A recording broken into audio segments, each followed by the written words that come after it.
கிறிஸ்தோத்திர காலஜபத்துக்கு அன்போடு அழைக்கிறேன். உன் சத்துருக்கள் எல்லாம் சங்காரமாக்கி உன் எல்லைகள் எல்லாம் ஜெயக்கொடியே ஜெயக்கொடியே வெற்றி கொடியே கல்வாரியின் நேசக்கொடியே. ஹல்லேலூயா ஹல்லேலூயா. உங்களுடைய சத்துருக்களை எல்லாம் கீழ்ப்படுத்தி உங்களுக்கு அதிசயம் அவர் செய்ய போகிறார். ஹல்லேலூயா. நீ வேலை ஸ்தலங்களில் சத்துருக்கள், வியாபார ஸ்தலங்களில் சத்துருக்கள், எங்கே பார்த்தாலும் சத்துருக்கள் என்ன செய்கிறாங்க? பெருகிறாங்க. அதனால் சத்துருக்கள் பாருங்கள் பெருக பெருக பெருக அவருடைய பிள்ளைகள் என்ன செய்கிறாங்க? ஒடுக்கப்படுறாங்க. அவங்கள கீழ்ப்படுத்திடுதாங்க பாருங்கள். கீழ்ப்படுத்தி கீழ்ப்படுத்தி பாருங்கள். ஹல்லேலூயா. ஒரு சம்பள உயர்வு வர மாட்டுக்கு, இல்லை நல்ல ஒரு வேலை கிடைக்க மாட்டுக்கு, திருமணம் நடக்க மாட்டுக்கு பாருங்கள். ஒடுக்குறாங்க, கீழ்ப்படுத்துகிறாங்க. நம்மளை விட இவங்க உயர்ந்துருவாங்களா?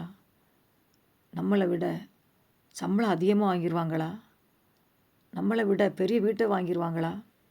நம்மளை விட நல்ல ஊழியம் பண்ணிடுவாங்களா?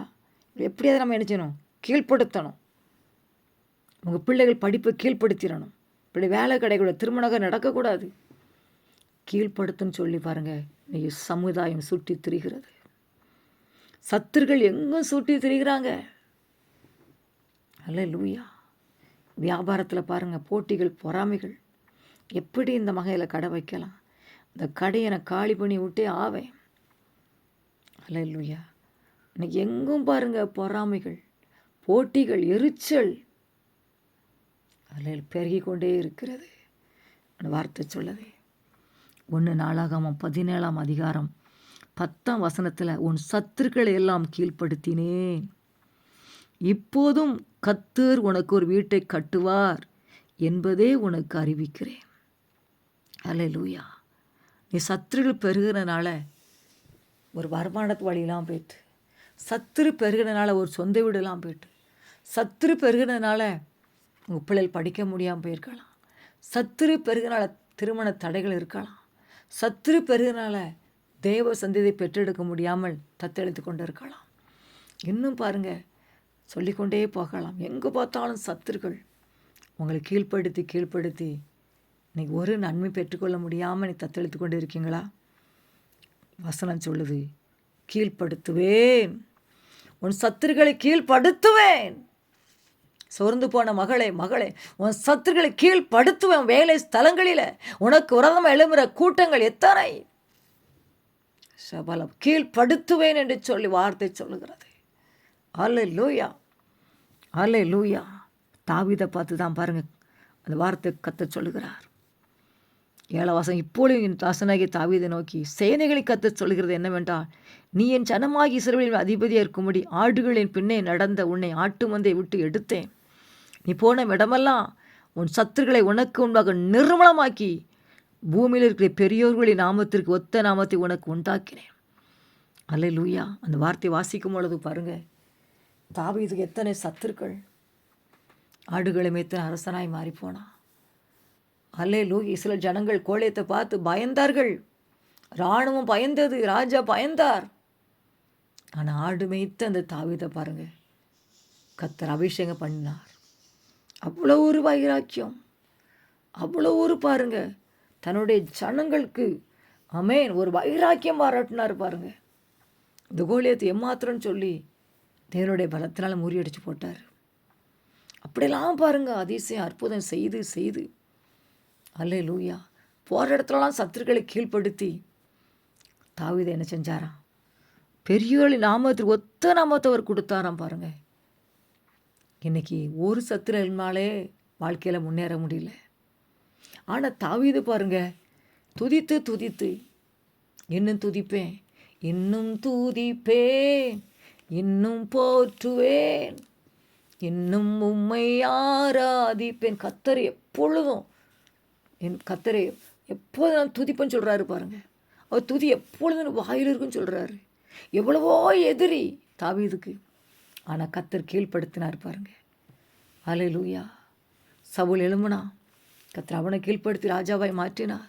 அடுத்து பிள்ளை எழுமிச்சு, அப்சலோம் எழும்புனா, அதையும் கர்த்தர் கீழ்ப்படுத்தினார். இன்னும் பாருங்கள், நிறைய எதிரிகளாம் வர வர பாருங்கள், எல்லாரையும் கீழ்ப்படுத்தி அவனை ராஜாவாக மாற்றினார். இன்னைக்கு உங்கள் குடும்பத்துக்கு ஒரே மாதிரி சத்துருக்களை கர்த்தர் கீழ்ப்படுத்தி உங்களுக்கு அற்புதங்களை செய்ய போகிறார். நீங்கள் சொல்லுங்கள், இனி என் சத்துரு வரக்கூடாதுப்பா. துஷ்டலை கடந்து வரல் முழுதும் சங்கரிக்கப்பட்டா இதுவரைக்கும் சத்துரு தான்ப்பா. வாழ்க்கையில் ஒரு முன்னேற்றமும் இல்லை. வீடு கட்டி அரைங்குறையமாக இருக்குது, முழு வீடு கட்டி முடிக்கலை. ஒரு சகோதரன் சொன்னால் 5 வருஷமாக கிடக்கு எங்கள் வீடு, கட்டி முடிக்க முடியல. நல்ல வேலை பாருங்கள் அவங்களுக்கு, ஆனால் கட்ட முடியல. தடை. அந்த கட்டன்னு போனாலே வீட்டில் பிரச்சனை வந்துடுது, கட்ட முடியலை. அல்லேலூயா. பிரச்சனைகள் பாடுகள் பாருங்கள், இன்றைக்கி சத்துரு பெருகிட்டே இருக்கிறாங்க.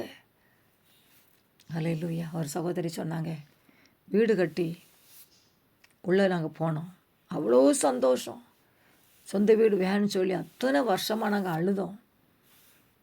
ஆனால் உள்ளே போன உடனே ஒரே சந்தோஷம், சொந்த வீடு கர்த்தர் கொண்டு தந்துட்டாருன்னு சொல்லி. ஆனால் பாருங்கள், கொஞ்ச நாளில் அந்த வீட்டை விற்கடி சூழலை வந்துட்டு சொந்தக்காரங்க வந்து பார்த்துட்டு, உனக்கு சொந்த வீடா அப்படின்னு சொல்லிட்டு போனாங்களாம். அல்லேலூயா. அல்லேலூயா. அவங்க இப்போ என்ன பண்ணாங்களே தெரியாது பாருங்கள். வீட்டில் பிரச்சனை, பாடு, கடன் அடைக்க முடியாதபடி அந்த வீட்டில் குடியிருக்க முடியாமல் போய் சகோதரி கண்ணீர் வடித்தாங்க. இன்றைக்கி பாருங்கள், சத்துருக்கு பெருகிட்டாங்க. உன் வீட்டாரே சத்துரு வசனம் சொல்லுது பாருங்கள். சத்துரு பெருகிறதுனால தான் ஒரு நன்மையை நீங்கள் எடுக்க முடியாமல் கஷ்டத்தை அனுபவிக்கலாம், செபிக்க முடியாமல், தேவனோட சஞ்சரிக்க முடியாதபடி. அல்லேலூயா.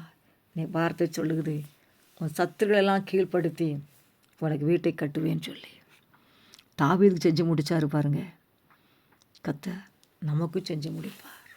கர்த்தர் எனக்கு யாவும் செய்து முடிப்பார்னு சொல்லி வசனம் சொல்லுது. உங்கள் சத்துருகளெல்லாம் அவர் கீழ்ப்படுத்தி உங்கள் பிள்ளைகளை வாழ வைப்பார், குடும்பங்களை வாழ வைப்பார். அப்படி வார்த்தை உண்மையுள்ளது பாருங்கள். சத்துருகளை கீழ்ப்படுத்துவார் தேவ பிள்ளைகளே. கர்த்தர் உங்கள் அற்புதங்களை செய்வார், அதிசயம் செய்வார். இன்று முதல் அவனை ஆசீர்வதிப்பேன்னு சொன்ன கர்த்தர் உங்களை ஆசீர்வதிப்பா. நீங்கள் பயப்படாதங்க, சத்துரு இருக்கான்னு சொல்லி பயப்படாதங்க. சுற்றிலும் சத்துரு தான், அதன் மத்தியிலும் தலை உயர்த்தப்படும் வசனம் சொல்லுது பாருங்கள். சத்துரு மத்தியில் ஆமென் கீழ்ப்படுத்தி சத்துருக்களை கீழ்ப்படுத்துவார். தாவீது போன இடலாம் சத்துருக்களை கீழ்ப்படுத்தினது போல் நீங்கள் போகிற இடலாம், உங்கள் பிள்ளைகள் குடும்பம் போகிற இடலாம், அல்லேலூயா, சத்துருக்களை கீழ்ப்படுத்தி கர்த்தர் உங்களை ஆசீர்வதிப்பார். அல்லேலூயா. உங்களுடைய வல்லமை இறங்கட்டியா, உங்களுடைய அக்னி இறங்கட்டு ஏசப்பா. சுற்றிலும் சத்துரு சூழ்ந்திடினும், வியாகுலம் உன்னை வீரட்டிடினும், நீசரத்தும் நீசரத்தும். அல்லேலூயா, அல்லேலூயா. சுற்றிலும் சத்துரு தான்ப்பா. ஆனால் இந்த வார்த்தையின்படி உம்முடைய பிள்ளை சத்துருக்களை கீழ்ப்படுத்திடுங்கப்பா. சத்துருக்களை கீழ்ப்படுத்தி சொந்த வீடை கொடுங்க, வாகனம் கொடுங்க, நல்ல வேலையை கொடுங்க, வருமான வழி உண்டாக்கி கொடுங்க. பலவீனம் நீங்கட்டும், குடும்பத்தில் ஒரு செல்வ செழிப்பு உண்டாகட்டும், வறட்சி நீங்கட்டும், பொருளாதாரத்தில் ஒரு முன்னேற்றம் வரட்டும், வியாபாரஸ்தலம் ஆசீர்வதிக்கப்படட்டும், கம்பெனி ஆசீர்வதிக்கப்படட்டும். அல்லேலூயா. நன்றிப்பா, நன்றிப்பா. தொழில் ஆசீர்வதிக்கப்படட்டும், விவசாய பூமி ஆசீர்வதிக்கப்படட்டும். என்னெல்லாம் உடைய பிள்ளைகள் செய்கிறாங்க, சத்துரு கீழ்ப்படுத்திருங்க டேடி. குடும்பத்துக்கு உரதம் எழுதி எல்லா சத்துருகளை கீழ்ப்படுத்துங்க ஏசப்பா. மனம் இறங்கும், கீழ்ப்படுத்துங்க ஏசப்பா. உம்முடைய பிள்ளைகள் எழுந்து சொலிக்க வைங்க ஏசப்பா. அதிசயம் நடக்கட்டும், அற்புதம் நடக்கட்டும். அல்லேலூயா. தாவீது போன இடத்துலாம் சத்துருக்களை கீழ்ப்படுத்தினீங்கப்பா. ஆமென். அதே மாதிரி உங்களுடைய பிள்ளை சத்துருக்களை கீழ்ப்படுத்தி நீங்கள் ஆசீர்வதிங்கப்பா, அதிசயம் செய்யுங்கப்பா, அற்புதம் செய்து மகிழ பண்ணும். உங்களுடைய பிள்ளை கண்ணீரை துடைப்பீராக. காலைதோறும் உடைய கிருபை புதியது, புது கிருபை கொடுங்கப்பா, புது ஆசீர்வாதத்தை கொடுங்கப்பா, புது வழி திறந்து கொடுங்க ஏசப்பா. சமுதாயத்தில் அப்படியே உயர்த்தி காட்டுங்க ஏசப்பா. மிட்கதிர் பலன் ரெட்டிப்பான பலன் இறங்கட்டும் ஏசப்பா. சத்துருக்களை கீழ்ப்படுத்தி அதிசயம் நடப்பதாக இயேசுவின் நாமத்தினால், அதிசயம் நடப்பதாக இயேசுவின் நாமத்தினால் உங்கள் கையில் ஒப்பு கொடுக்கிற சுவாமி, நீர் வழி நடத்தும். இயேசுவின் மூலம் ஜெபிக்கிறேன் நல்ல பிதாவே. ஆமேன், ஆமேன்.